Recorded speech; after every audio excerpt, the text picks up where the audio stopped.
As crianças seguem com a irmã Aline. Eu quero convidar você a abrir sua Bíblia na carta de Paulo aos Romanos. Nós vamos entrar hoje no capítulo 13. Nosso tema geral é os cristãos e a autoridade e as autoridades, né? Esse é um texto, aparentemente, quem conhece a carta sabe que em um momento o apóstolo Paulo vai tratar desse assunto. Esse é o texto clássico para se tratar sobre a relação do crente com as autoridades civis, autoridades seculares, né? É um texto bastante utilizado de um lado e do outro, né? Até um tempo atrás, eu não sei se você vai se lembrar, mas durante o período do governo Trump, né, o governo anterior americano, no meio daquela confusão em relação aos imigrantes, em um determinado momento, questionaram uma autoridade, um secretário, um ministro, na verdade não chamam ministro lá, né? Mas uma pessoa que era responsável pela área lá, da administração do presidente, questionaram o modo como estava se fazendo a abordagem com os imigrantes, estavam separando crianças de mãe, estava aquela confusão. Na época, os irmãos devem ter acompanhado pela televisão, pelos jornais, e o jornalista, ou melhor, a autoridade lá, em um determinado momento, né, sendo questionado pelos jornalistas, ele citou o texto de Romanos, dizendo que as pessoas deveriam se submeter às autoridades, porque elas são colocadas ali por Deus, né? E você vê como o texto até hoje ainda está reverberando no meio das confusões. Volta e meia você vai ver um espectro político usando, outro espectro político também usando esse mesmo texto para falar. Esse texto também foi usado em algum momento durante o período do domínio nazista na Alemanha para justificar a submissão ao governo nazista alemão. Então, é um texto que precisa ser bem entendido, tá? E é um texto clássico para se falar desse assunto, a relação do crente com as autoridades civis. Aparentemente, o texto parece meio solto assim em relação ao resto da carta, né? Porque o apóstolo Paulo vem falando de evangelho. Os irmãos têm me ouvido nas últimas semanas, eu tenho sido até bastante prolixo em relação a esse assunto específico, né?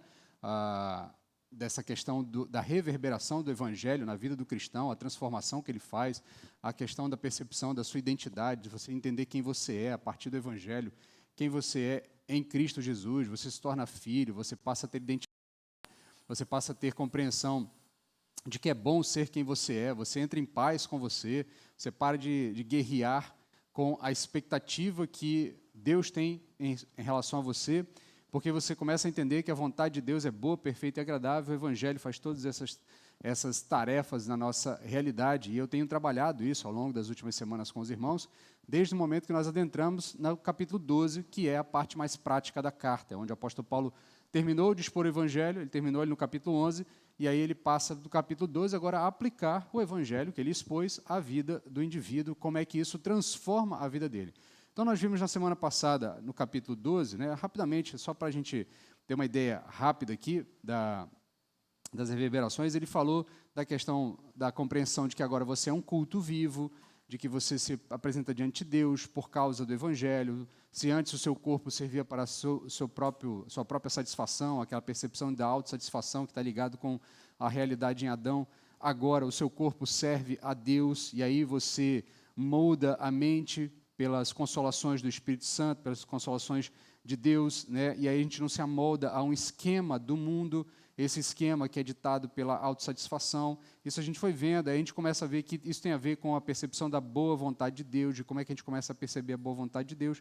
E o apóstolo Paulo foi trabalhando todas essas questões. Depois a gente passou por uma segunda parte, a questão do amor, né? Nós vimos na semana passada, o amor sem fingimento, como é que são elementos práticos ou ações práticas da vida cristã, ações práticas do comportamento cristão. Então, vimos como a gente lida com o amor, e o amor passa a ser um amor sem fingimento, porque agora você, de fato, entende quem você entende que o outro também é imagem de Deus, por isso ele merece o seu respeito, merece a sua honra. E aí você viu, nós vimos a relação entre os necessitados, como é que a gente cuida daqueles que estão em necessidade, como é que a gente cuida em relação aos que estão nos perseguindo ou estão fazendo algum tipo de, infligindo algum tipo de maldade em relação a nós. Vimos que o nosso paradigma muda, e aí o apóstolo Paulo vem falando dessas coisas práticas do dia a dia, da vida do indivíduo, e, de repente, no capítulo 13, ele abre falando da relação com as autoridades. E o texto abre de uma maneira até bastante diferente, né? Porque ele fala: todos devem sujeitar-se às autoridades do governo, pois não há autoridade que não venha de Deus, e as que existem foram ordenadas por ele. Aí você pode ler a carta, e se você já prestou atenção no que eu tenho dito há bastante tempo, que a carta não é um catado de informações, existe um raciocínio, certamente você vai ler e vai dizer assim: Paulo, por que você entrou nesse assunto agora? Né? O que isso tem a ver com o que a gente viu até agora?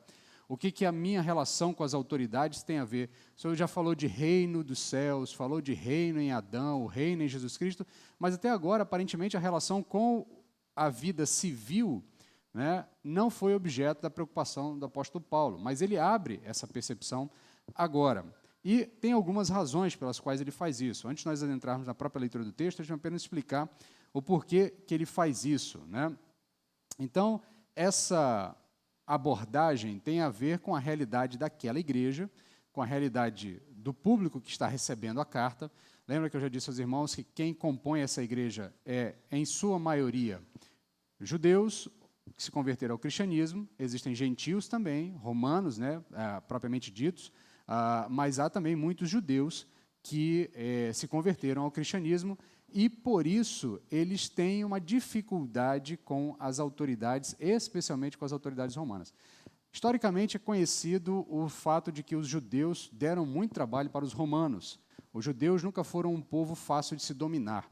Tá? Eles sempre tiveram uma resiliência muito grande contra o domínio externo, e sempre foi um povo envolto em tentativas constantes de derrubada do domínio externo à sua nação. E, infelizmente, por conta do pecado do povo, a gente já viu isso ao longo de toda a percepção do texto bíblico, por conta do pecado do povo, Deus castiga o povo, permitindo que o povo seja dominado por ordens estrangeiras ou por impérios estrangeiros.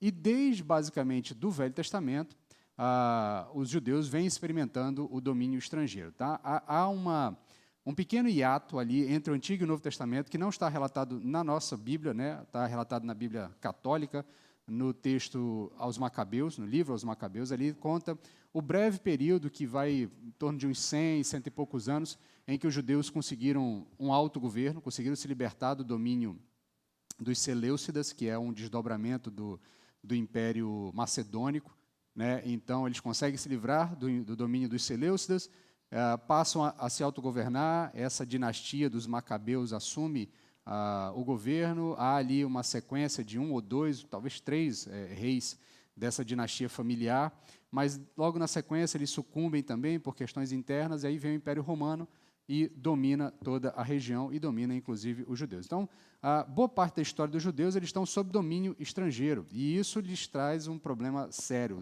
Os judeus tinham muita dificuldade com a autoridade externa em cima deles ou o domínio deles. E, historicamente, os judeus deram muito trabalho aos romanos, tanto é que os romanos tinham uma certa flexibilização com os judeus.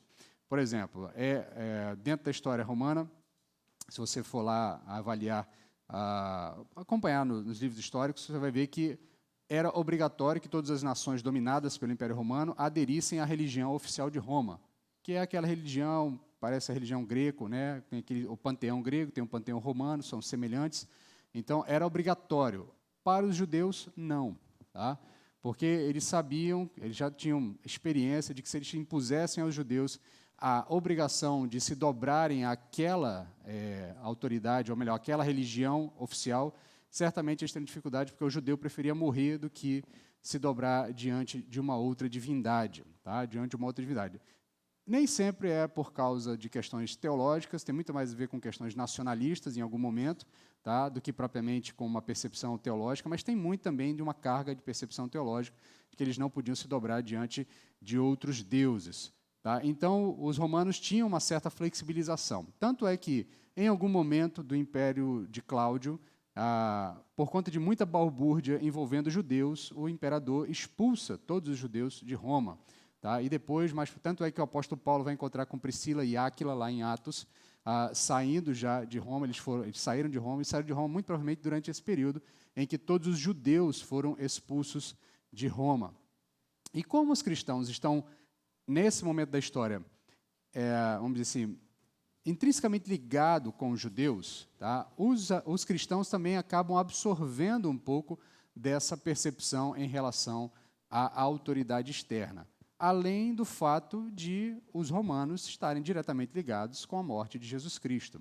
Então, em algum sentido, os cristãos também tinham uma dificuldade com a autoridade externa, com a autoridade romana, a autoridade civil, tá? Também por causa da sua relação de domínio. Tá? Muitos cristãos eram judeus, tá? Outros cristãos que não eram judeus acabavam absorvendo essa tradição judaica, porque tudo que se ensina nesse momento é basicamente leitura e entendimento das profecias e tradições judaicas. Tá? Lembra que você não tem ainda um contexto neotestamentário, onde a gente começa a olhar para o Evangelho a partir de uma visão mais ocidentalizada, uma visão mais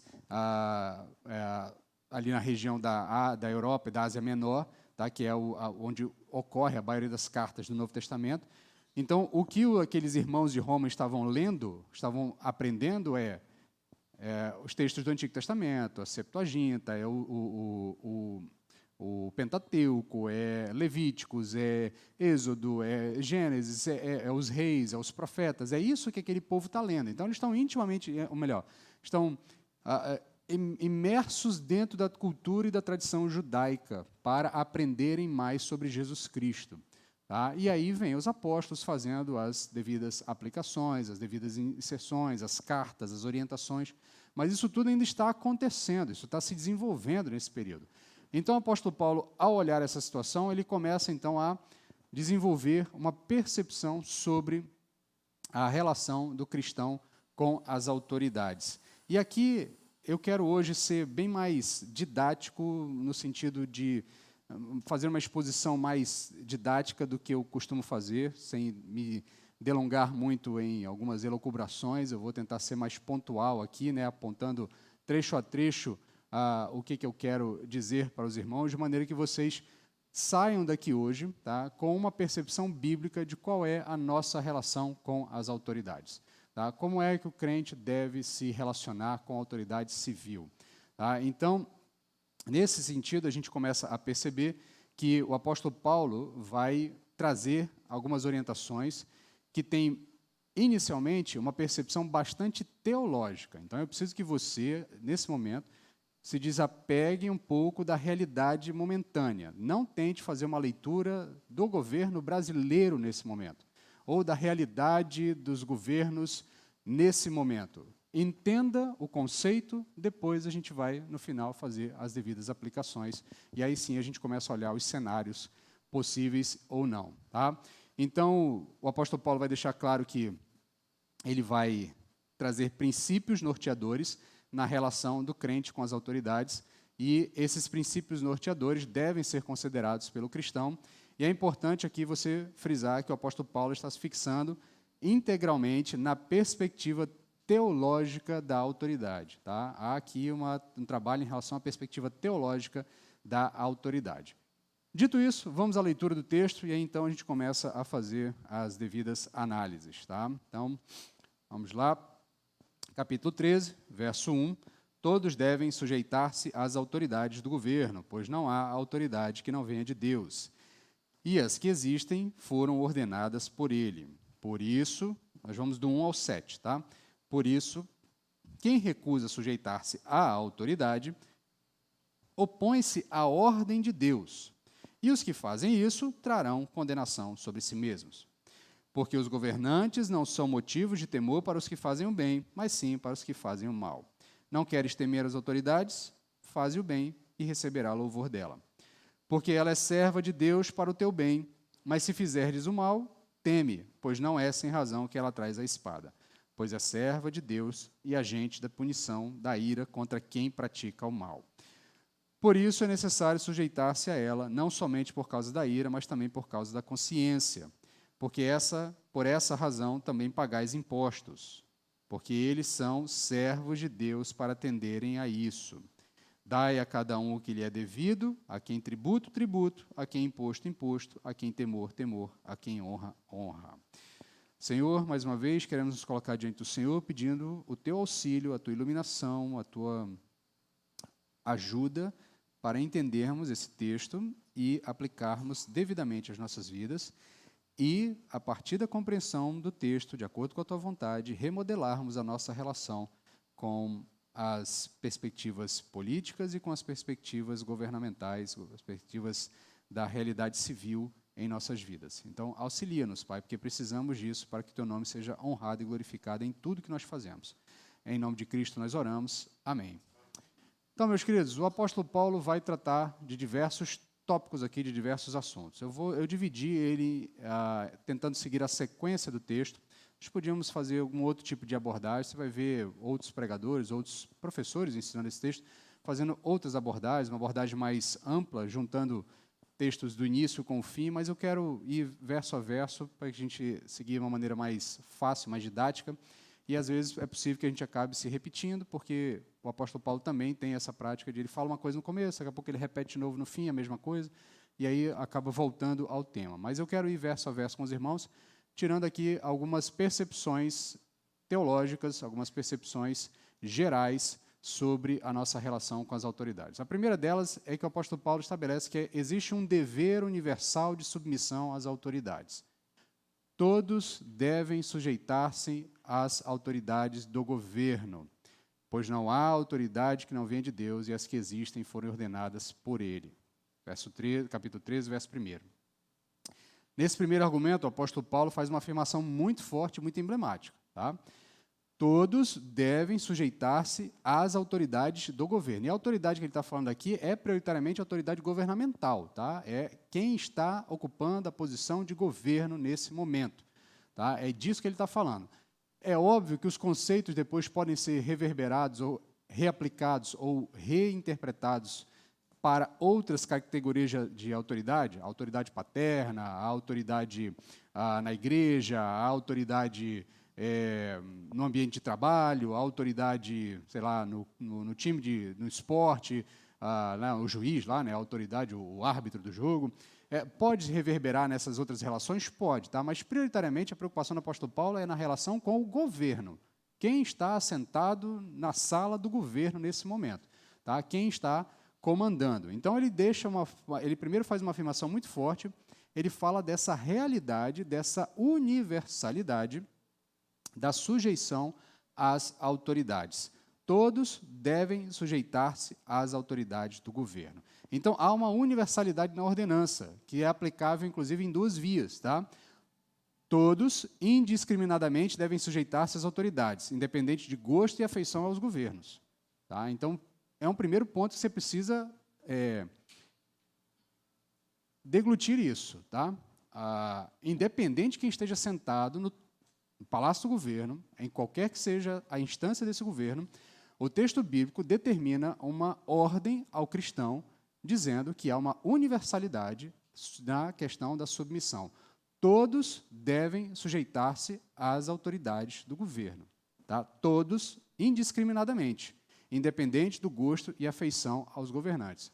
Quer você goste do governante atual, quer você não goste do governante atual, é seu dever como cristão sujeitar-se à autoridade desse governante.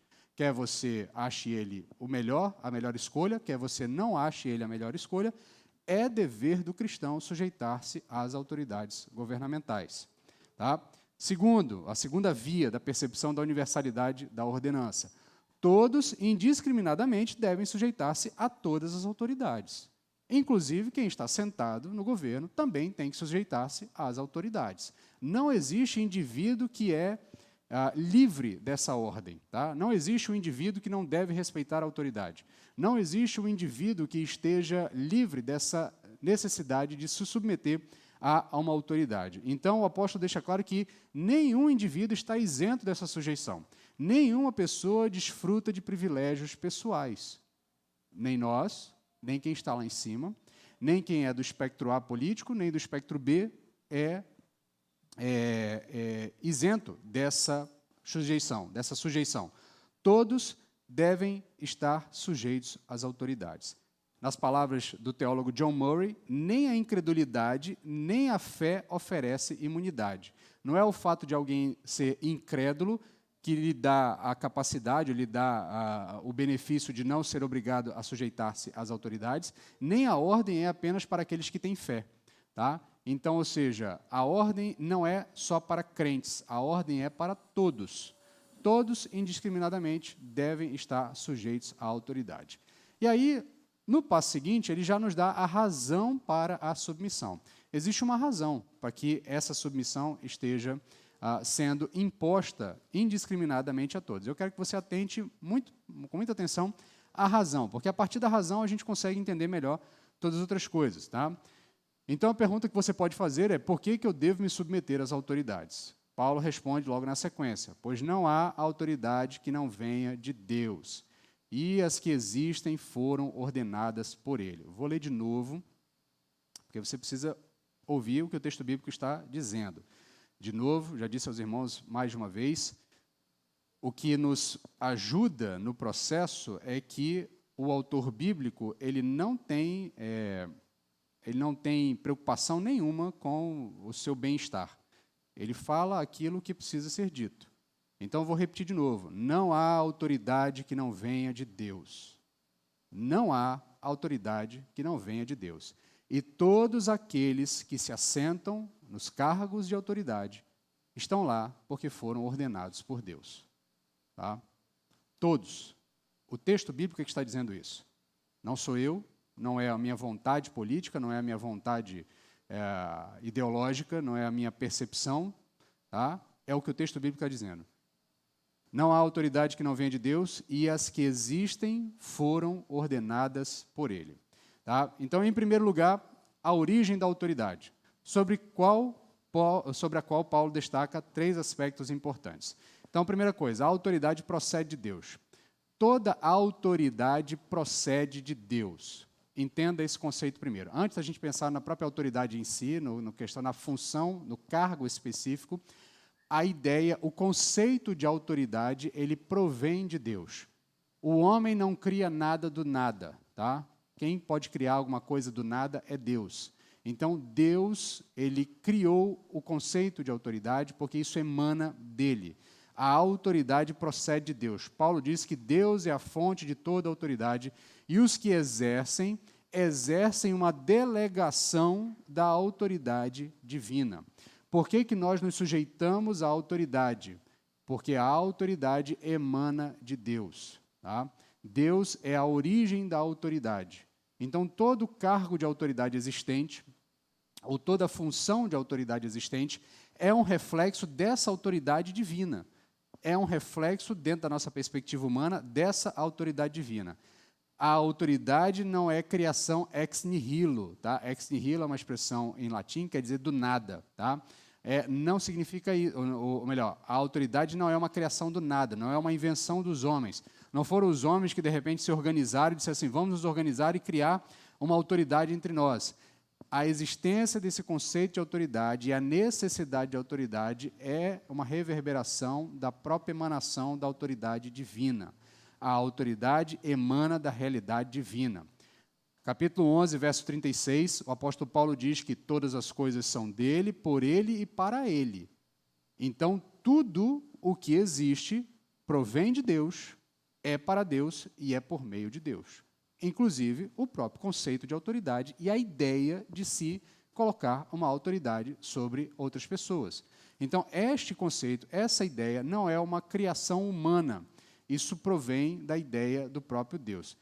Por isso, meu querido, e aqui a gente começa a fazer algumas aplicações. Qualquer tipo de percepção ideológica sobre o governo, sobre a estrutura governamental, que imagine o governo como sendo algo à parte de Deus, totalmente desassociado ou desanexado de Deus, ele é frontalmente rejeitado pelos cristãos. Porque a própria ideia da existência de um governo, e aí eu não estou entrando ainda nas discussões sobre formas de governo, tá? Monarquia, república, presidencialismo, parlamentarismo, qualquer um. A ideia de governo emana de Deus. A ideia de autoridade governamental emana de Deus.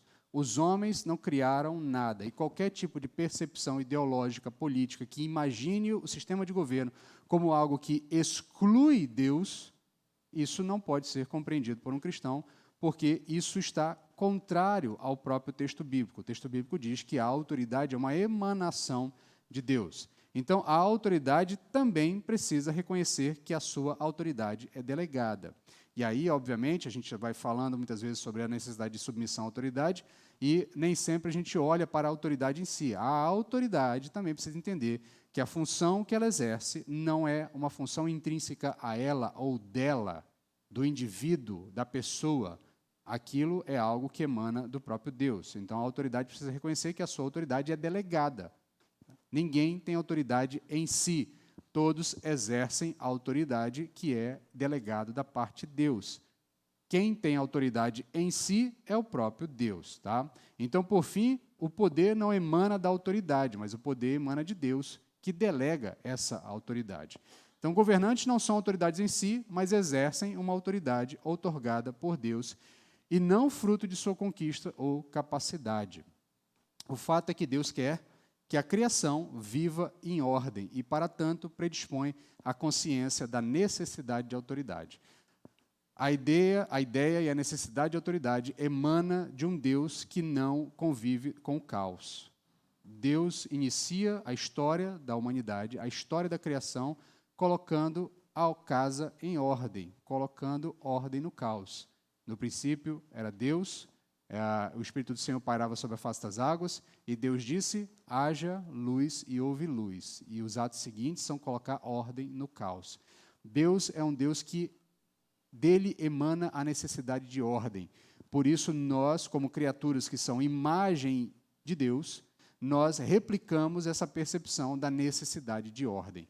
Qualquer percepção ideológica, política, que imagine a ideia da inexistência de governo ou da inexistência de ordem, também deve ser rejeitada por qualquer cristão. Cristão não é anarquista. Tá? Cristãos não abraçam o anarquismo, pelo contrário, cristãos são incentivadores da ordem. Cristãos entendem que a ordem emana do próprio Deus, por isso nós desejamos que sistemas governamentais se coloquem sobre nós para que a sociedade viva em ordem. Isto não tem nada a ver com as nossas percepções políticas, isso tem a ver com as nossas percepções teológicas. Tá? É porque nós entendemos que Deus é o Senhor de todas as coisas e a criação emana de Deus e Deus é um Deus de ordem, por isso nós entendemos a necessidade de que haja governo, de que haja ordem, de que haja autoridade, de que haja respeito às autoridades, de que haja todo um sistema onde existe limites e alguém está coordenando ou organizando esta sociedade. Então, esta primeira percepção, tá, que a autoridade procede de Deus, essa é a primeira percepção que o apóstolo Paulo vai nos dar nesse texto. A percepção seguinte é que essas autoridades são ordenadas e instituídas por Deus. Então, primeiro, você precisa entender que toda autoridade procede de Deus. Deus é a fonte da autoridade. A existência de um sistema de organização onde nós temos governo, aí, de novo, não me importa o sistema governamental, nós vivemos em uma república, outros vivem em uma monarquia parlamentarista, outros vivem em um sistema parlamentarista direto, outros vivem em uma representação presidencialista direta, de forma diferente, e isso não importa agora, a gente não está discutindo sistema de governo. O que nós estamos discutindo é o seguinte, o que nós estamos propondo, para entender o texto, é todo sistema ou toda ideia de governo emana do próprio Deus. Isso precisa ser muito claro para nós. Tá? Segundo, as autoridades elas são ordenadas e instituídas por Deus. Então, Deus institui a estrutura de poder e a autoridade para fins de dirimir o caos. Deus criou os sistemas de governo, Deus faz com que essa ideia reverbere na mente do homem, o homem replica essa ideia, porque Deus é um Deus que não convive com o caos. Logo, suas criaturas, que são imagem e semelhança de Deus, também têm aversão à ideia do caos. Por isso necessitamos de governo, por isso necessitamos de autoridades. No fundo, qualquer pessoa sabe que para o convívio e sobrevivência das pessoas, nas pequenas e grandes questões, não há viabilidade sem uma ordem e paz. É impossível nós vivermos em sociedade, ou vivermos, ou nos mantermos como sociedade, se não houver ordem, se não houver algum tipo de estrutura hierárquica de poder, de manutenção desse poder, alguma estrutura que mantenha a paz. Porque se nós vivermos em constante guerra, em constante destruição, em constantes embates, ou em constante luta pelo poder, certamente a sociedade não progride. Quando é que as sociedades conseguem dar avanços no seu processo tecnológico? Quando elas entram em estado de paz, quando elas entram em estado de harmonia, quando elas entram em estado de organização e de ordem. Tá? Então, a estrutura da ordem estabelecida por Deus está envolta no conceito criacional. Tá? A ideia de que necessitamos de governo está envolto direto com a ideia da criação. Quando Deus cria Adão e Eva, o que ele diz a Adão é: coloque ordem nas coisas, dê nome para as coisas, governe sobre todas as coisas, estabeleça estruturas de domínio sobre todos os seres viventes. Então, desde a criação, já está estabelecido por Deus a necessidade de ordem, a necessidade de autoridade, a necessidade de governo. Por isso, o cristão é, por natureza, um incentivador da ordem e não do caos. Tá? Lembre-se que o cristão é aquele que procura fazer o que é certo diante de todos. Isso a gente viu na semana passada, no texto anterior. E é aquele que, no que depender dele, vive em paz com todos. Então, nós somos incentivadores da ordem, não somos incentivadores do caos. Então, você precisa entender que há uma beleza divina na necessidade de ordem, na necessidade de autoridade e na necessidade de governo para evitar o caos. Por mais que nós tenhamos dificuldades com espectros políticos que atuam no governo, nós não temos dificuldades com a ideia de governo. Tá? O cristão não rejeita a ideia de governo. Tá? Entenda isso, eu estou construindo uma base de compreensão. Depois a gente começa a fazer aplicações para questões concretas ou propriamente ditas. Então, por isso,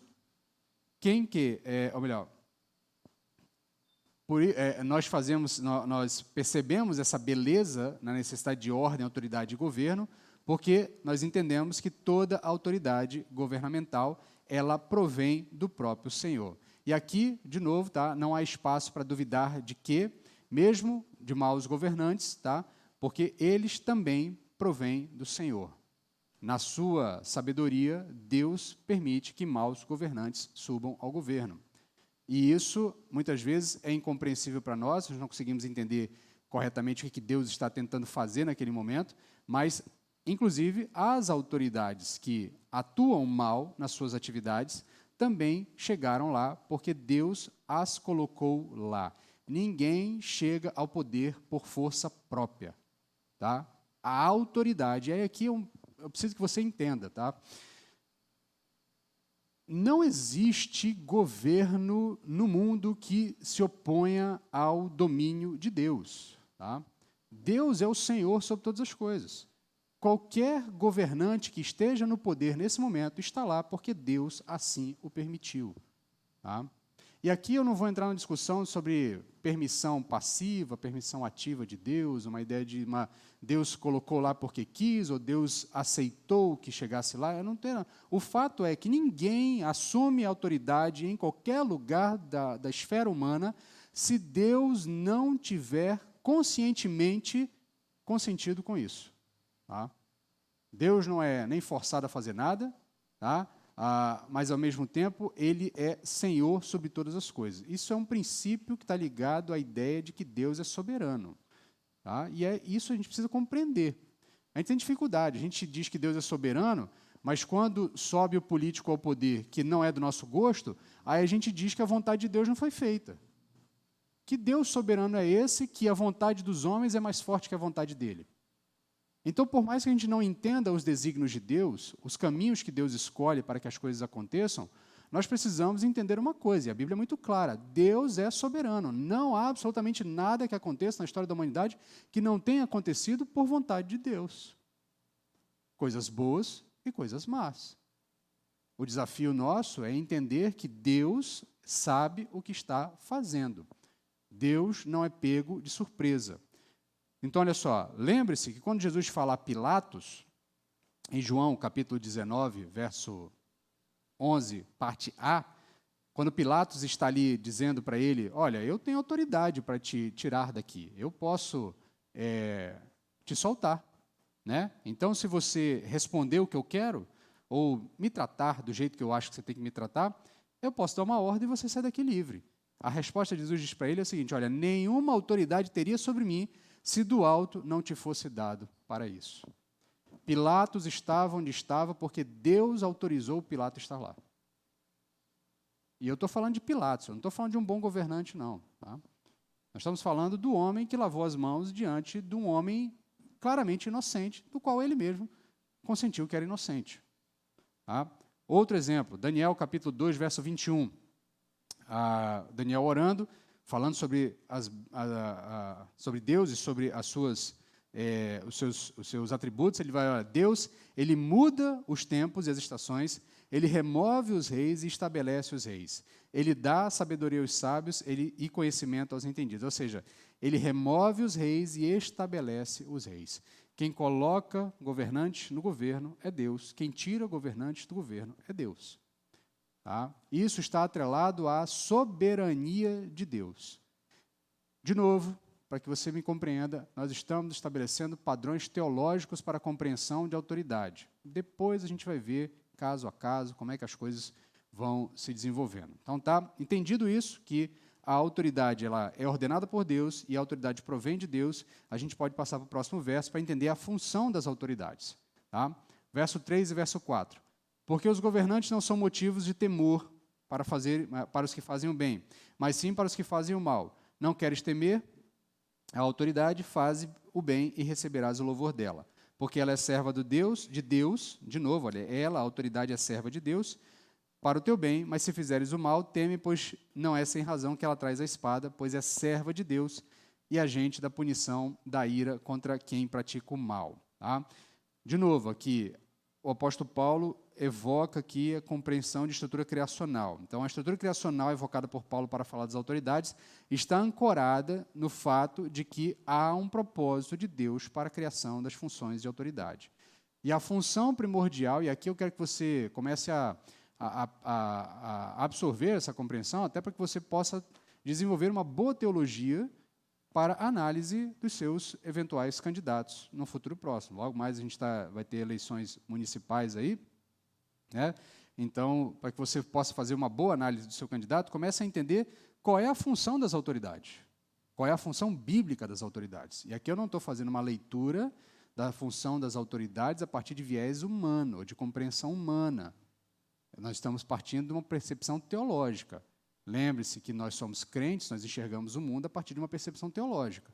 As outras lentes vão sendo acrescentadas e filtradas pela nossa lente teológica.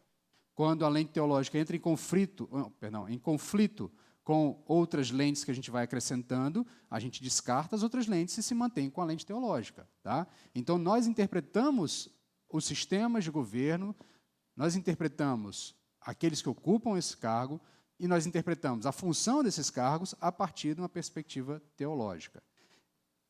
Outras perspectivas que não contradigam essas perspectivas podem ser acrescentadas. Tá? Aquilo que ajuda, né, aquilo que acrescenta, não é problema. Agora, se uma outra perspectiva remover essa percepção ou inverter essa percepção, aí nós rejeitamos. Tá? Então, olha só, a função primordial das autoridades governamentais é punir e coibir o mal e valorizar e estimular o bem. Tá? Essa é a função das autoridades. Punir e coibir o mal e valorizar e estimular o bem. Todo governante precisa compreender isso. E nós, como cristãos, precisamos entender isso. E nós, como cristãos, eleitores, cidadãos, em uma nação onde o sistema é por escolha via eleição, nós precisamos olhar os nossos candidatos a partir dessa perspectiva. O meu candidato está alinhado com essa percepção de valorizar o bem, estimular o bem e coibir e punir o mal, se ele está alinhado com isso, eu posso começar a perceber se ele vale a pena receber o meu voto ou não. Tá? Então, a função primordial das autoridades governamentais é punir e coibir o mal, e valorizar e estimular o bem. Punir o mal pressupõe criar e viabilizar o exercício de leis, e aqui, no caso, nós vivemos um país que é regido por leis, então, aplicando já a nossa realidade, então pressupõe a criação e a viabilização do exercício de leis que coíbam o mau comportamento. Tá? Então, se nós queremos avaliar se nossos governantes são bons governantes ou não, nós, a partir do que o texto bíblico diz que é um bom governante ou não, nós precisamos ver, nossos governantes estimulam a criação de leis que tratam o mal como mal, que punem o mal, que buscam coibir o mal, fazer com que as pessoas entendam que fazer o mal é errado. Se as nossas autoridades se encaixam nisso, estão atuando dentro daquilo que Deus predisse para elas. Se não estão, elas, obviamente, estão fora daquilo que Deus propôs para elas. E para nós, isso é motivo de desabono e de desaprovação. Tá? Então, punir o mal pressupõe criar, viabilizar o exercício de leis que coíbam o mau comportamento. Deus também exerce o seu juízo contra o mal através das instituições humanas. Lembra que no verso anterior, no trecho anterior, o apóstolo Paulo vai dizer assim, olha, não procurem a vingança, aguardem a vingança do Senhor. Né? Ele diz lá no finalzinho do capítulo 12, ele vai dizer, amados, verso 19 do capítulo 12, amados, não vos vingueis a vós mesmos, mas dai lugar à ira de Deus, pois está escrito, a vingança é minha, eu retribuirei, diz o Senhor. Pelo contrário, se teu inimigo tiver fome, dá-lhe de comer, se tiver sede, dá-lhe de beber, porque se fizeres amontoar as brasas sobre a cabeça dele. Não te deixe vencer pelo mal, mas vence o mal com o bem. Uma das formas pelas quais Deus exerce o seu juízo de vingança contra o mal, e aqui, meu querido, de novo, o autor bíblico não tem preocupação com as suas percepções ou com os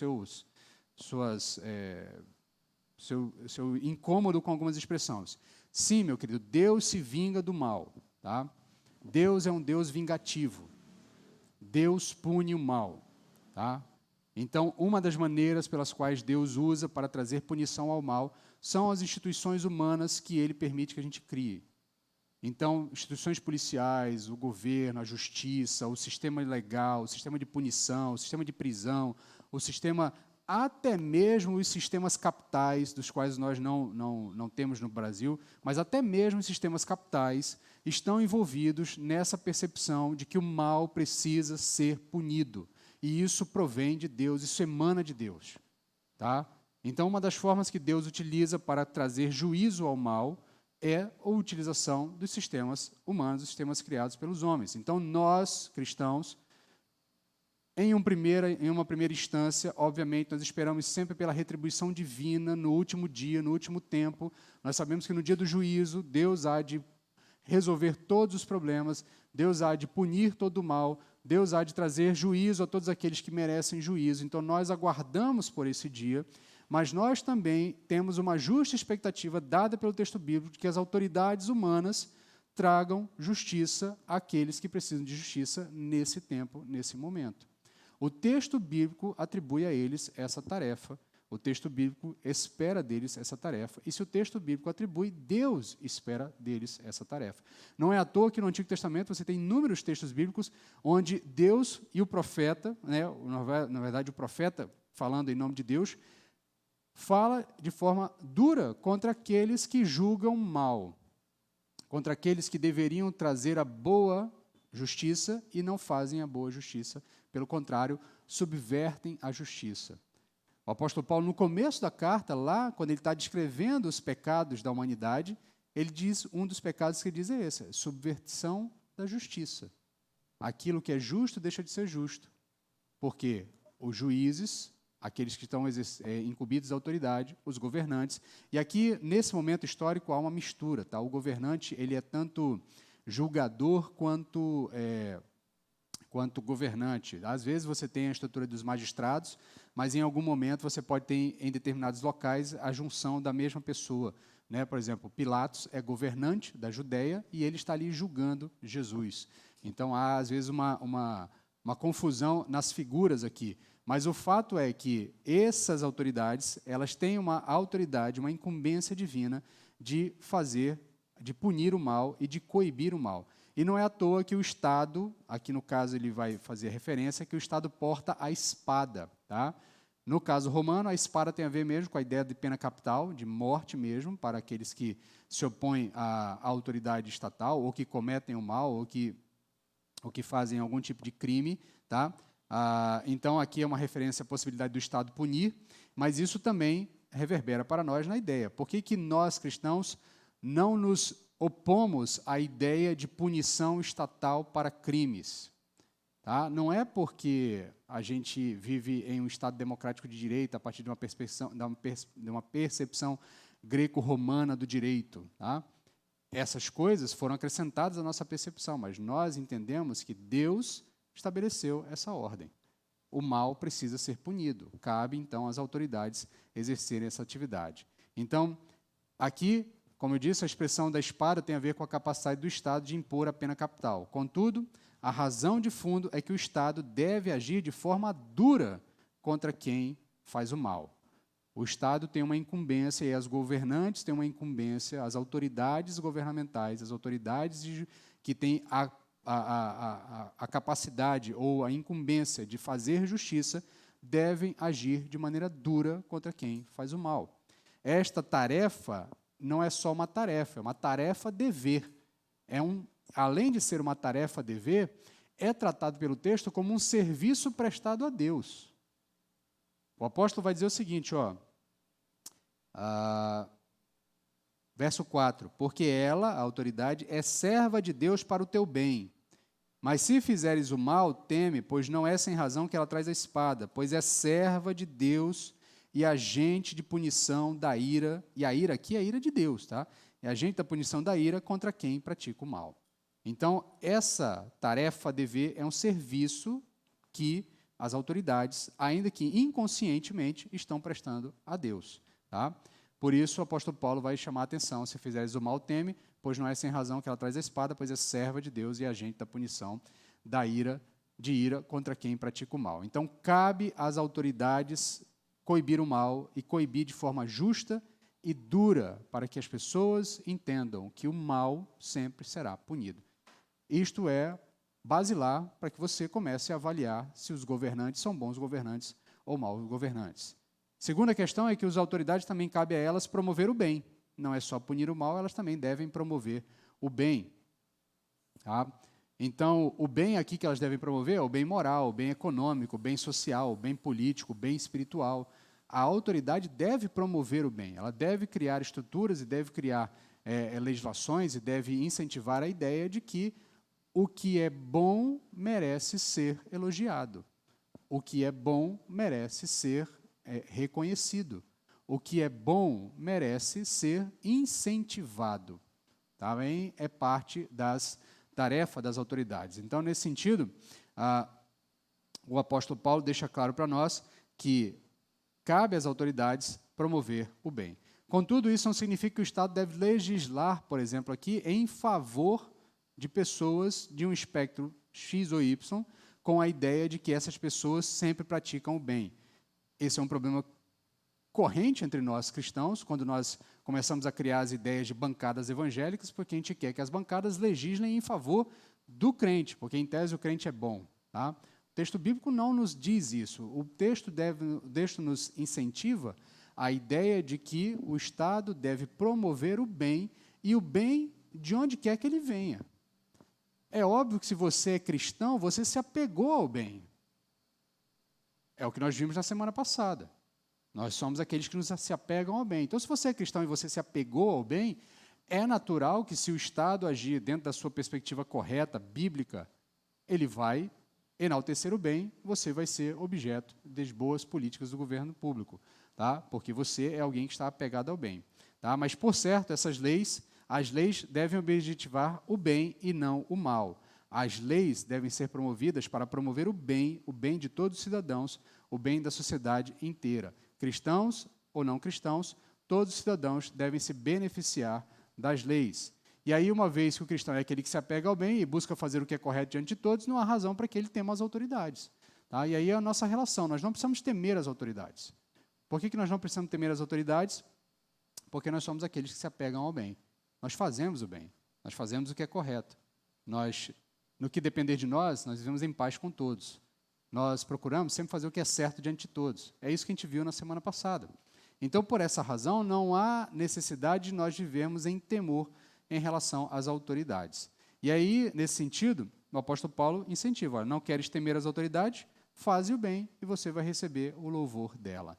E aqui Paulo chama as autoridades de servas de Deus. E aqui eu quero chamar a sua atenção, porque a expressão serva que ele usa aqui é a mesma expressão que o texto bíblico vai usar para falar dos diáconos, lá de Atos. Tá? A palavra aqui é diaconia. Tá? A autoridade ela é diácono de Deus. E aqui um outro ponto interessante para que você entenda. A palavra diácono é usada em Atos, lá no texto de Atos, da instituição dos diáconos, é usada em dois momentos, que nas nossas traduções ela só é utilizada em um.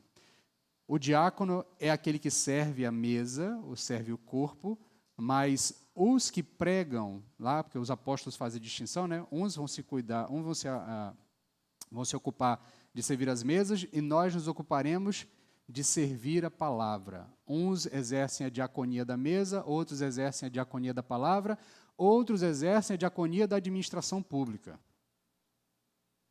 O ato de governo, ou governar, ou estar imbuído de uma função de autoridade, é uma diaconia divina, dada por Deus a esses homens e mulheres que ocupam essas funções.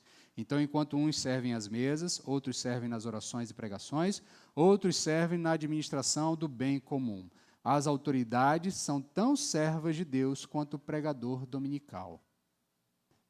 As autoridades são tão servas de Deus quanto o pregador dominical. Toda autoridade é diácono do Senhor, e isso precisa ficar bem claro em nossa mente, inclusive também na mente das autoridades. Passo seguinte, verso 5, ele vai falar da questão de consciência. Ele vai dizer o seguinte, olha, por isso é necessário sujeitar-se a ela, a autoridade, não somente por causa da ira, ou seja, você sujeita a autoridade não só porque você tem medo de ser punido, mas também por causa da sua consciência, Romanos 13, 5. Tá? E o tema da consciência, a gente já falou dele outras vezes na leitura da carta, mas é importante a gente entender, isso é um ponto importante para o apóstolo Paulo, a ideia de consciência. Então, nós somos ordenados a nos sujeitar às autoridades, não só porque elas podem nos punir, tá? Se nós fizermos o mal, ou nos opormos a elas de uma maneira equivocada, de uma maneira além da lei. Tá? Contudo, a razão pela qual nós nos sujeitamos às autoridades não é somente porque nós tememos a punição, mas porque conscientemente nós sabemos de onde procede a autoridade delas. É por isso que nós nos submetemos às autoridades. É porque conscientemente a gente sabe que a autoridade que está imbuída de sua tarefa, ela está ali porque Deus colocou aquela função naquele momento e aquela pessoa naquele momento. Então, o apóstolo Paulo vai dizer bem claro que nós nos submetemos porque sabemos que se nós nos opormos a essa autoridade, nós, na verdade, estamos nos opondo a Deus. Preste atenção que ele disse lá no verso 2. Eu vou voltar, eu nem dei tanta atenção quando falamos dos primeiros dois versos, mas eu vou voltar para ele agora. Ele diz, olha, é por isso que quem recusa sujeitar-se à autoridade opõe-se à ordem de Deus. E os que fazem isso trarão condenação sobre si mesmo. De novo, meu querido, eu sei, a nossa plateia não é uma plateia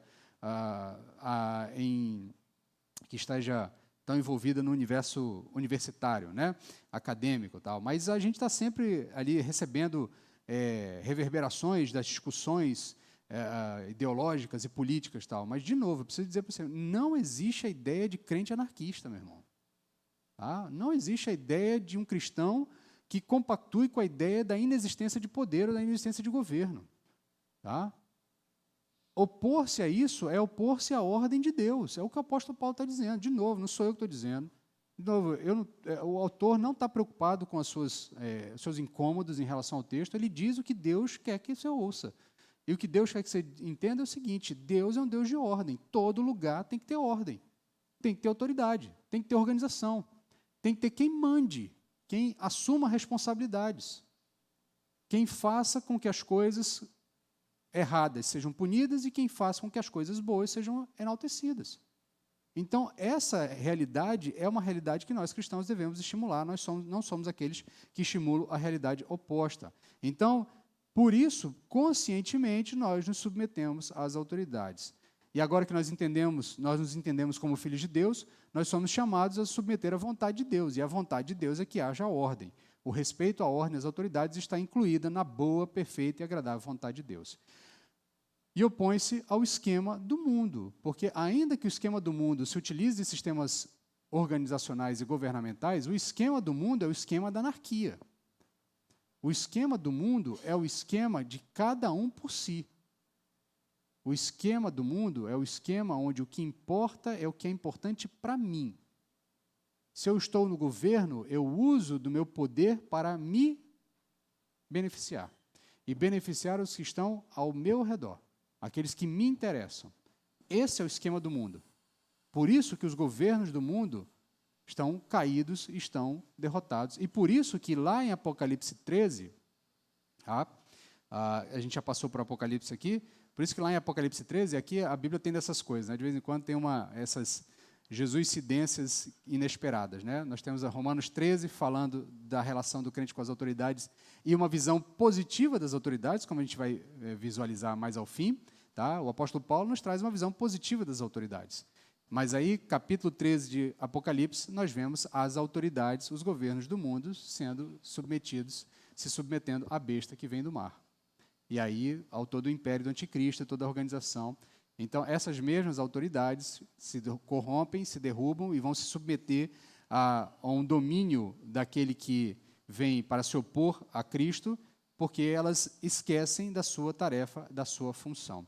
Então, nesse sentido, nós nos opomos a qualquer esquema do mundo que prefira o caos ao invés da ordem. Aí, para finalizar, o apóstolo Paulo fala da questão dos impostos. Tá? E aí, ele podia ter deixado de lado, né? Mas o imposto também está envolvido nisso aqui. E aqui a ideia de imposto é a mesma coisa dos impostos atuais, a ideia sempre é a mesma, tá? O Estado tributa para que ele possa realizar tarefas. E, de novo, nós estamos falando de percepções teológicas. Tá? Deixa o seu incômodo em relação aos tributos para depois, no sentido de que, mas o Estado cobra de mim, mas não devolve, tá? Não dá a contrapartida. Mas o fato é que o apóstolo Paulo deixa claro que, olha, é por essa razão que vocês pagam impostos, porque eles, tá, os impostos, são servos de Deus para atender a isso. Tá? Atender a isso o quê? Promover o bem, coibir o mal, dai a cada um que lhe é devido, a quem tributo, tributo, a quem imposto, imposto, a quem temor, temor, a quem honra, honra. Apenas um pequeno parênteses aqui, eu já ouvi outros pregadores tentando fazer algum tipo de distinção nessas funções aqui, né? Então, assim, a quem tributo, tributo. Aí a ideia de que isso aqui está falando de uma categoria X, né? A quem imposto, imposto, a quem temor, temor, a quem honra, honra. Aqui o apóstolo Paulo simplesmente está reforçando uma ideia, tá? Aquilo mesmo que Jesus disse lá atrás, dá a César o que é de César e a Deus o que é de Deus. Tá? Então, ou seja, cada um recebe aquilo que deve receber e o respeito, a honra e as obrigações necessárias aqui. E o princípio é muito simples, claro e direto. Tá? Para que o Estado faça todas essas coisas, o Estado precisa de recursos. Tá?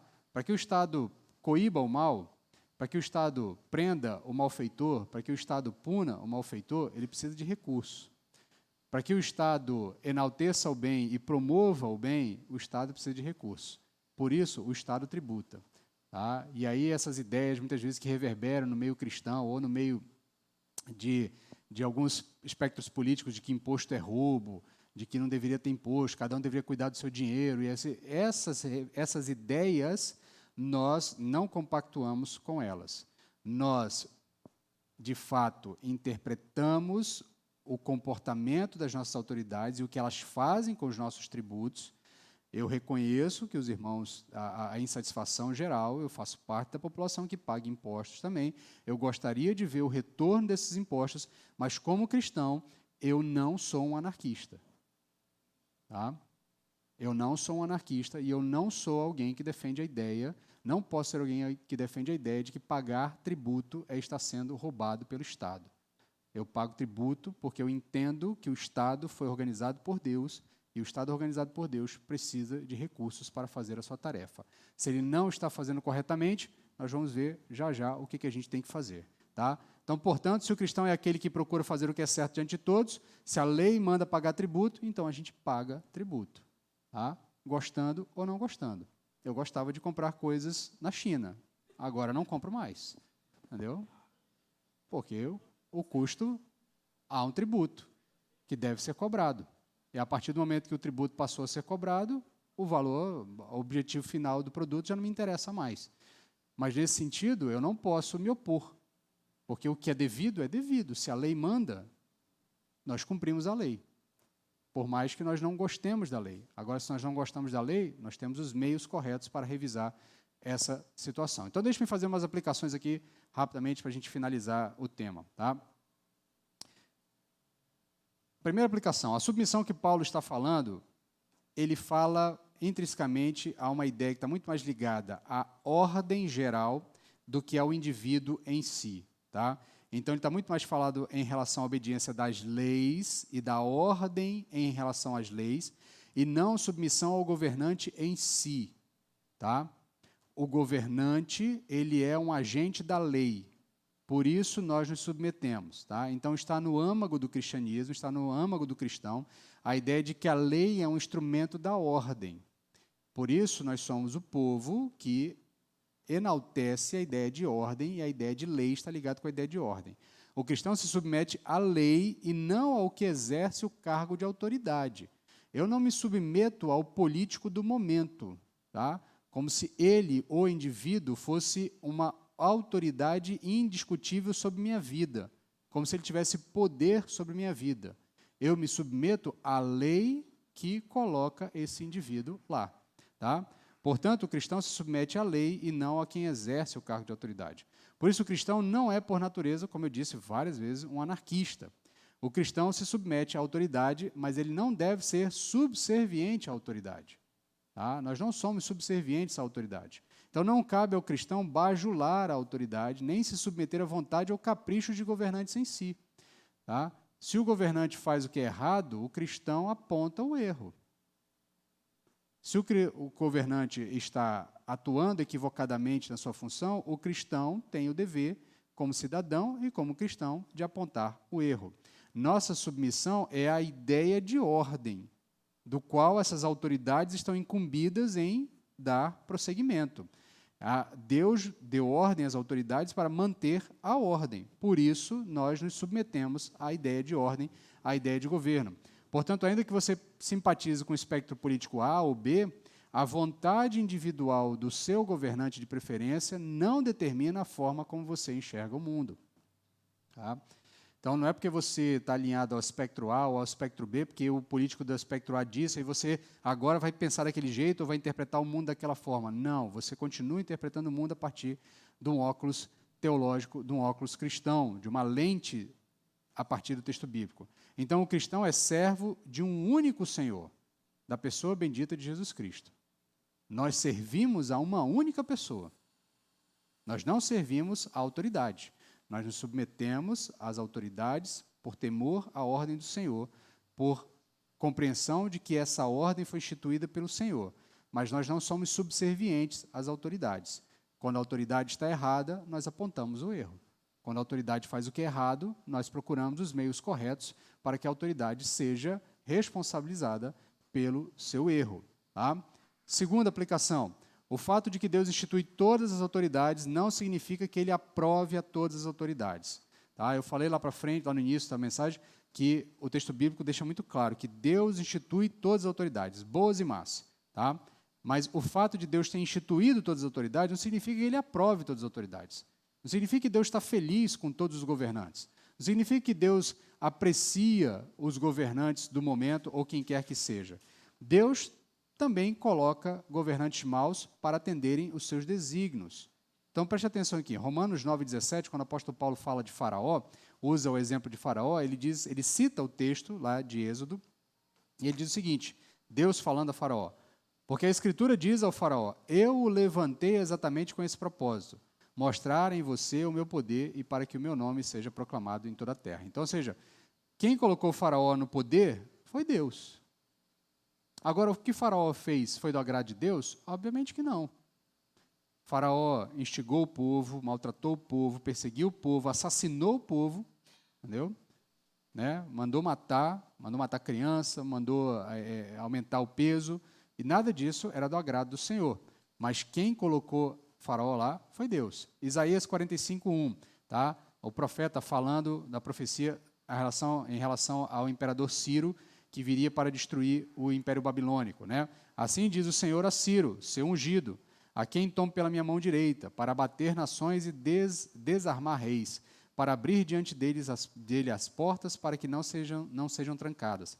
Essa profecia ela é mais longa, né? Fala da ação de Deus através do imperador Ciro, e o que culmina, o fim dessa ação toda de Ciro, é a libertação do domínio de Israel, ou dos judeus, tá, do domínio babilônico. Tá? Lembra lá na história de Daniel, quando eles são levados para a Babilônia, e depois vem Ciro, já uma terceira onda, derruba os impérios anteriores, toma a região, e um dos atos sequentes ali do governo de Ciro é autorizar que os judeus voltem para casa. Então, os judeus saem do cativeiro babilônico a partir da ação desse imperador. O texto vai dizer também, mais para frente, se você for ler a profecia depois, vai dizer mais para frente que esse imperador vai achar que ele fez isso tudo, que ele derrotou os outros, porque ele é bom. E aí, ele vai fazer o mal a esses homens, porque ele quer fazer o mal, e Deus diz, olha, por conta disso eu vou te julgar. E, no fim das contas, Deus julga o imperador e o condena. Tá? Então, Deus levanta o imperador faz o que é mal aos olhos do Senhor, e o Senhor julga o imperador. Portanto, aqui não há base bíblica para nós crermos que determinado governante, que é do espectro político A ou B, ao ser eleito, o foi porque Deus o aprovou. Nós podemos afirmar que ele está lá porque Deus permitiu, mas isso significa que Deus o aprovou. O espectro político A ou B. Tá? Ele chegou ao cargo porque Deus assim o quis, mas lhe cabe agora fazer o que Deus determinou que o fizesse: punir o mal e valorizar o bem. Se ele não fizer isso, certamente o Senhor há de julgar as suas ações e o Senhor há de fazer aquilo que ele entende melhor. E aí, os desígnios do Senhor nem sempre são do nosso conhecimento. Por isso, meu querido, a primeira coisa que você precisa aprender também em relação a isso tudo e botar em prática na sua vida é orar pelas nossas autoridades, independente do espectro político, independente da sua afinidade com o espectro político que esteja no comando. Tá? Terceira aplicação. E quando as leis são más e os governantes são maus e não cumprem o seu papel? Como é que a gente age diante disso tudo? De novo, antes de tudo, nós oramos pelas autoridades para que elas se convertam dos seus maus caminhos. Esse é o primeiro passo. O primeiro passo do crente é orar pelas autoridades. Quando as autoridades começam a fazer o que é errado, fazer o mal, o que nós fazemos? Oramos. Tá? E aqui, tá, no transfundo da discussão toda, está a discussão sobre a possibilidade de desobediência civil. A desobediência civil é a ideia de nós nos opormos à regra ou à lei estabelecida. Tá? Há uma longa lista de exemplos de atos de desobediência civil, tanto no texto bíblico quanto na história da igreja. Eu vou me ater apenas aos do texto bíblico, tá, para que a gente possa compreender melhor. Tá? E esses atos de desobediência civil foram enaltecidos pelo Senhor. Então, existe uma possibilidade de nós não nos submetermos à lei que esteja em vigor. Agora, nós precisamos entender quando é que isso é possível e quando é que isso é reconhecido pelo Senhor e quando isso não está afrontando a orientação que o apóstolo Paulo nos deu. Lembre-se, o texto bíblico não se contradiz. O texto bíblico é uma ideia coesa. Tá? Então, vamos ver aqui, Êxodo capítulo 1, 19, quando o faraó manda as parteiras matarem as crianças quando as mulheres hebreias estivessem para dar à luz, né, as parteiras desobedecem. O texto bíblico diz que elas entendem que aquilo é errado e elas não fazem. São parteiras egípcias. Tá? Elas não obedecem à ordem do faraó, e o texto bíblico diz que elas dão uma desculpa para o faraó, né, quando o faraó cobra delas, ela diz, não, é porque as mulheres hebreias são muito fortes, quando a gente chega lá, elas já deram à luz. Né, e aí a criança já está lá no braço, aí já não dá mais para a gente fazer nada. Tal. E aí, olha só, preste atenção como as coisas são complicadas às vezes. Né? Essas mulheres estão desobedecendo à ordem do seu rei, do faraó, estão mentindo para ele, tá? E o texto bíblico diz que Deus se agradou delas. Deus tanto se agradou dessas mulheres que concedeu a elas casa em Israel. Né? O texto diz que Deus concedeu casa a ela entre os judeus, entre os israelitas. Provavelmente essas mulheres se casaram com os israelitas. E se você conhece a história do Êxodo, você vai lembrar que, em um determinado momento, estas mulheres que estavam entre os egípcios e agora encontraram casa entre os judeus foram poupadas de todos os augúrios que aconteceram com os egípcios, e elas foram salvas do juízo divino que foi derramado sobre o Egito. Certamente, se elas tivessem obedecido o seu faraó, teriam experimentado a ira do Senhor logo mais à frente. Tá? Então, em Daniel, nós temos dois casos emblemáticos. Daniel, capítulo 3, verso 16 a 30, nós temos os amigos de Daniel, Sadraque, Mesaque e Abdinego, que desobedecem à ordem direta do imperador Nabucodonosor e não se prostraram diante da estátua de Nabucodonosor. O que acontece com eles? São jogados na fornalha, tá? E são salvos pelo Senhor. Então, mais uma vez, há uma ordem direta da autoridade colocada ali, e uma autoridade que está lá, porque Deus permitiu que ela estivesse lá, e aqueles homens se opõem à autoridade, desobedecem à autoridade, e o Senhor honra esses homens. Daniel capítulo 6, nós temos o próprio Daniel, é a vez dele agora, ele desobedece ao rei Dario, que havia determinado que nenhuma outra pessoa ninguém poderia orar a um outro Deus que não fosse ao próprio rei. Mesma coisa, jogado na cova dos leões, o Senhor o salva. Tá? Em Atos capítulo 5, verso 29, nós temos os apóstolos, eles são presos pelo Sinédrio, são chicoteados, são ordenados a eles, a ordem da autoridade jurídica e teológica sobre eles. Diz ele, olha, parem de falar desse tal de Jesus.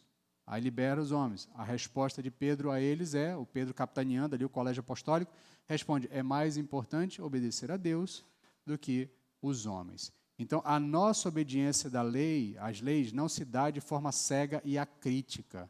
Há padrões estabelecidos nos exemplos de desobediência civil listados no texto bíblico. Isso porque eu nem estou falando dos exemplos da história da igreja. Tá? Há inúmeros outros exemplos da história da igreja. Mas o servo de Deus, ele nunca se submete a leis que o obriguem a pecar. Se a lei te obrigar a pecar, você tem plena liberdade diante do Senhor para não se submeter à autoridade da lei ou à autoridade que esteja incumbida da função de exercício nesse momento. Se a autoridade determinar a você que peque, que as suas ações se convertam em pecado, o Senhor diz a você, mais importante é obedecer a Deus do que obedecer aos homens. Quando os governantes não cumprem o seu papel, é dever do cristão apontar o erro. Tá? A Bíblia só nos autoriza, tá, a desobediência civil em casos em que a lei nos coloque em alguma situação em que nós sejamos obrigados a pecar. E aqui, por exemplo, hoje a gente vive uma discussão sobre aborto, ordem para médico fazer aborto, é juiz que é obrigado a dar ou não a sentença de autorização ou não. Tá? Há outras reverberações em relação a algumas outras legislações que estão sempre em discussão. Nesse quesito, o cristão tem o respaldo bíblico para dizer não me submeto a essa autoridade, não me submeto a essa ordem, não me submeto a essa lei. Isso pode cobrar um preço? Pode. Tá? Provavelmente vai. Daniel foi jogado na cova dos leões. Sadraque, Mesaque e Abdinego foram jogados na fornalha. E eles não estavam contando com a salvação. Eles estavam contando com a morte. Tá? Nenhum deles estava dizendo assim, não, vamos se opor aqui ao imperador, porque Deus vai resolver para a gente depois. Tá? Fica tranquilo, vem comigo que Deus vai resolver para a gente. Não, eles estavam conscientes, nós vamos morrer. Tá? Os apóstolos, quando respondem ao Sinédrio, depois de terem sido açoitados com todas as chicotadas necessárias, eles estão conscientes, é possível que a gente morra. Entendeu? É possível que a gente morra. Mas eles dizem exatamente isso. É importante mais obedecer a Deus do que aos homens. Tá? Então, o cristão pode fazer oposição ao mau governante. Tá? E dizer ao mau governante que ele é um mau governante. Isso também não significa que você está desonrando a autoridade. Jesus chamou Herodes de raposa. Lucas 13, 32. João Batista acusou o rei Herodes Antipas de casar-se com Herodias, sua cunhada. Por causa disso, ele morre. Entendeu? Por causa dessa rixa que ele estabelece com o rei, ele morre. Então, o ponto aqui é que quando o governante atua mal e quando ele promove leis que nos fazem pecar, nós nos opomos à autoridade e nós não nos submetemos à autoridade.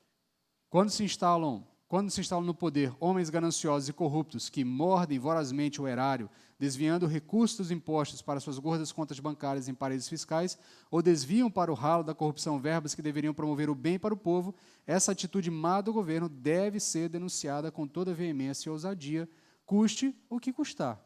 E nós fazemos isso pelos meios legais que estão à nossa disposição.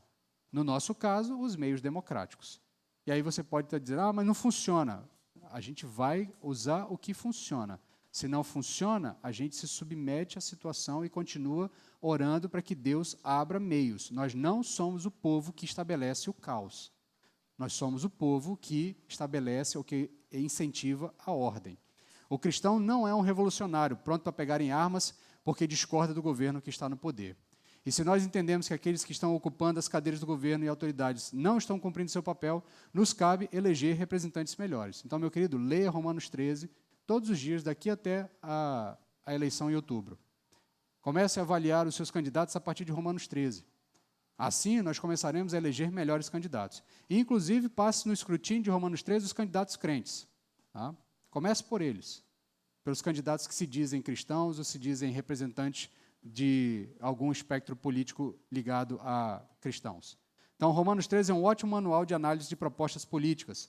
Antes de sair por aí tentando montar um comitê revolucionário, submeta as propostas dos seus candidatos e ao seu próprio candidato ao escrutínio de Romanos 13. Quarta aplicação, e quando no governo está um tirano, tá? Quando no governo está um tirano, antes de tudo, nós oramos pelas autoridades para que elas se convertam dos seus maus caminhos.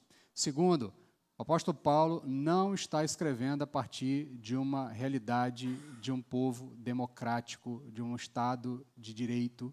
Ele não está escrevendo a partir de uma realidade ocidental como nós vivemos.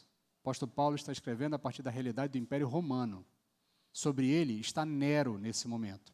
Nero é o mesmo imperador que, por um capricho, iluminou as ruas de Roma com diversos cristãos, além de fazer outras atrocidades mais ao longo do seu governo. Esse é o imperador que está no momento em que o apóstolo Paulo está escrevendo essa carta. E é sobre essa autoridade que o apóstolo Paulo está dizendo, ele está lá porque Deus assim o quis.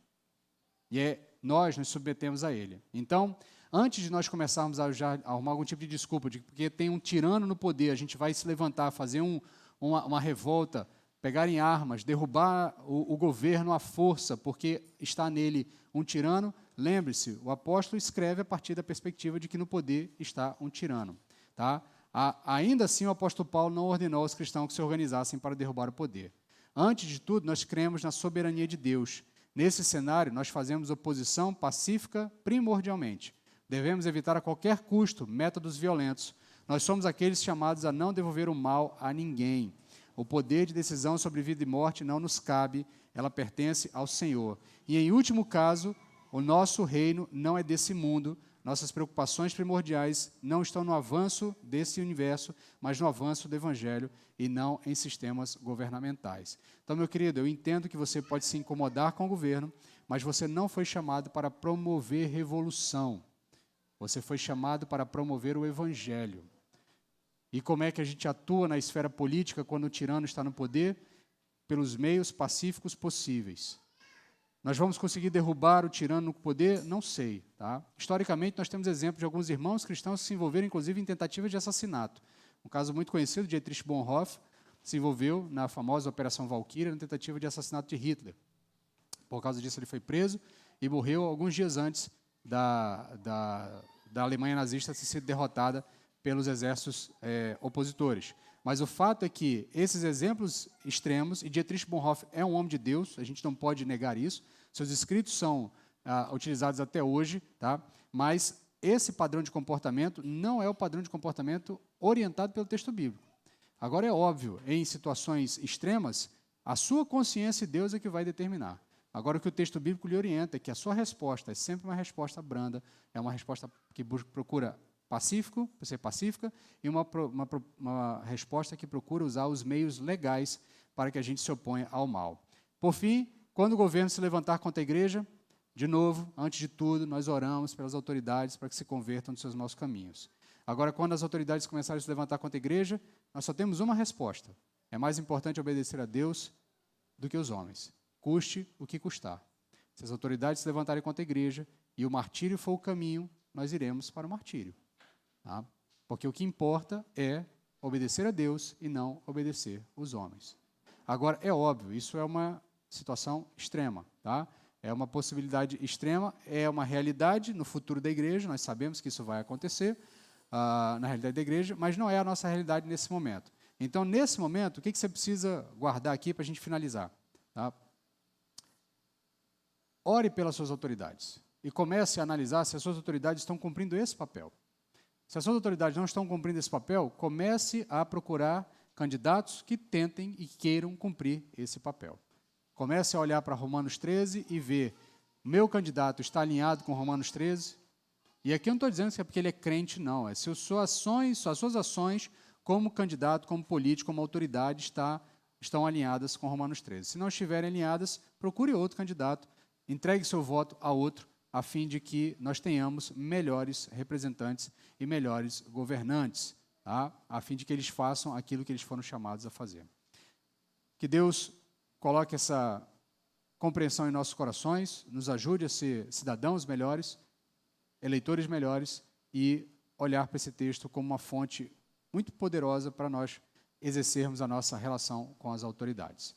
Quero convidar você a orar comigo para encerrarmos esse momento. Senhor, tem misericórdia de nós,